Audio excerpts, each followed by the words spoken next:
भारतवर्ष में प्राचीन काल से ही दान का बहुत महत्व रहा है। इस देश में दधीची, कर्ण, राजा बलि, राजा हरिश्चंद्र और राजा शिबी जैसे महादानी हुए हैं, जिनकी दानशीलता की बराबरी आज तक इस संसार में कोई नहीं कर सका।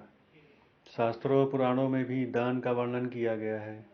पुराणों में दान के 4 स्वरूप मिलते हैं: नित्य, नैमित्तिक, काम्य और विमल। जो दान बिना किसी लाभ की कामना से प्रतिदिन दिया जाता है उसे नित्य दान कहते हैं।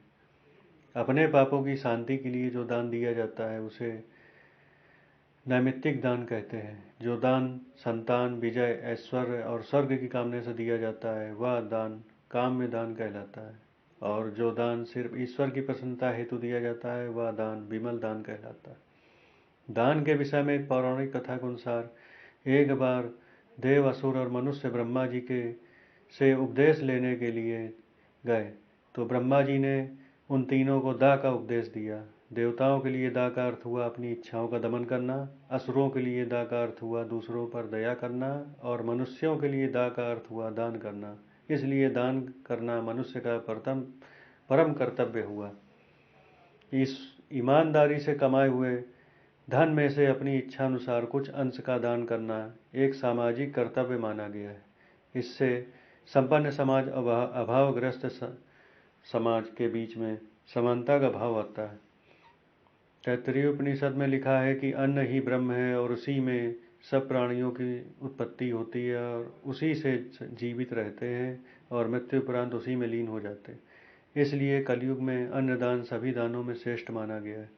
कहते हैं कि धन, भूमि और वस्त्र आदि के दान में दान लेने वाले की पात्रता को देखना पड़ता है, लेकिन अन्न दान के विषय में ऐसा नहीं माना गया है। शारीरिक रूप से अक्षम, बीमार और भिखारी हों, सभी को अन्न का दान सुखदायक माना गया है।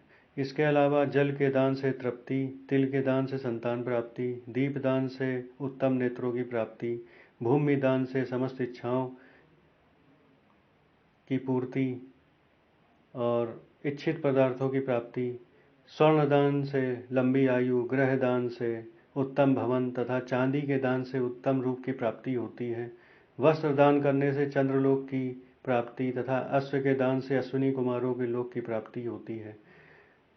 पलंग के दान से पत्नी की प्राप्ति होती है। डरे हुए व्यक्ति को रक्षा दान करने से ऐश्वर्य की प्राप्ति होती है। धान के दान से अक्षय सुख की प्राप्ति होती है। गाय को घास खिलाने से पापों से मुक्ति मिलती है।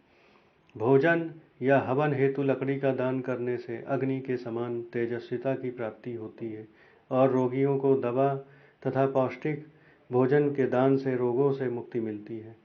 वह आयु की वृद्धि होती है। जो व्यक्ति परलोक में सुख चाहता हो उसे घर या परिवार से संबंधित जरूरत की वस्तुएं दान करनी चाहिए। वैसे तो दान किसी भी समय किया जा सकता है, लेकिन उत्तरायण, दक्षिणायन, सूर्य तथा चंद्र ग्रहण में तथा कर्क, मेष, मकर और संक्रांतियों में दान करना महान फलदायक माना गया है।